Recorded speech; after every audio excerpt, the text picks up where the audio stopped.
Hi there everyone, Tim here with another manga review, and it is of one of the most underrated series in my opinion, and it is Kurohime. The reason I think it is so underrated is most people I see in their collections, they only have the first 2 volumes.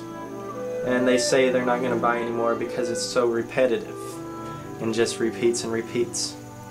But the thing is, the first 2 volumes does do that. For me, the first volume of Kurohime I ever had was volume 4, which is not repetitive. It's where it gets more in-depth and more unique. The story gets better and better from here on. Why do you say it is so repetitive when Rosario Vampire does the same thing? The first 5 volumes of this series is nothing but repetition. It is repeated all the time.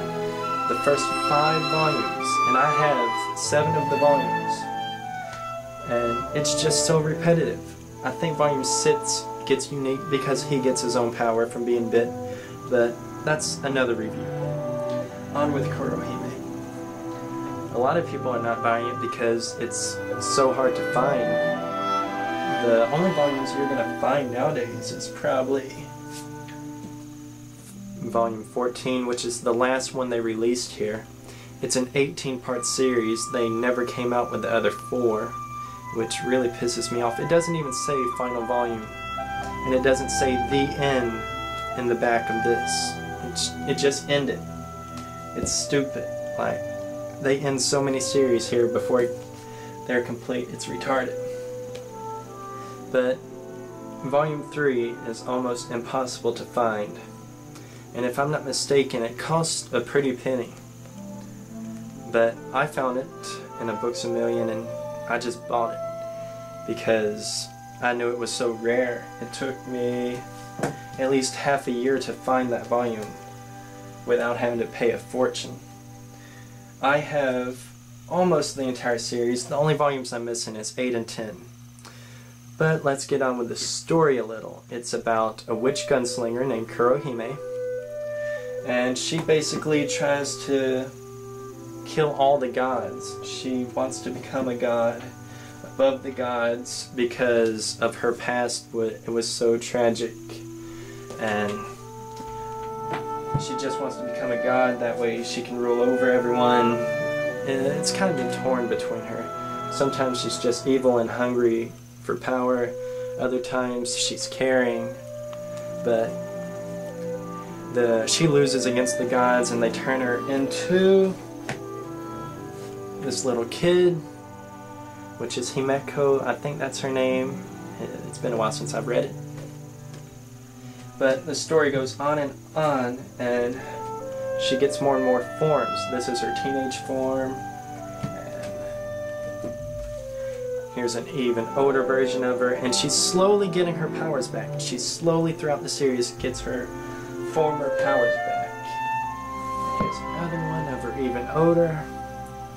She goes back to the past to try to save Zero, because Zero gives up his life to save her whenever they fought Dark Ray, which was in... Was it in this one? Nope, that's beyond it. Might have been these 2. Yeah, it was this one. Tries to fight Dark Ray, and in hell, basically, he brings hell to Earth.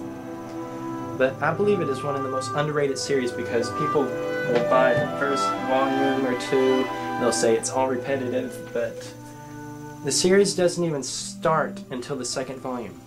The first volume is just like Soul Eater, and everyone loves Soul Eater. It is nothing but, I think, 3 one-shots. The first volume is 3 one-shots, I think. And then volume 2, it starts up the series. right here. The series does not even start until Volume 2, and people already give up on it. Volume 3, which is almost impossible to find, it gets better because they start fighting Asaka, which is her. I think that's her name. And it starts getting more involved with demons and the underworld, and you learn more about the gods. And she slowly gets her powers back, and the series does have a happy ending, even though it doesn't end here.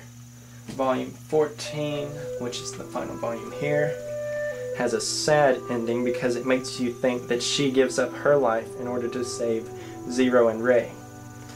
But they need to come out with the rest of the volumes here. But anyway, for the art is just really good to look at. Has quite a bit of fan service in the series, actually. But I just love the eyes. Look at the eyes.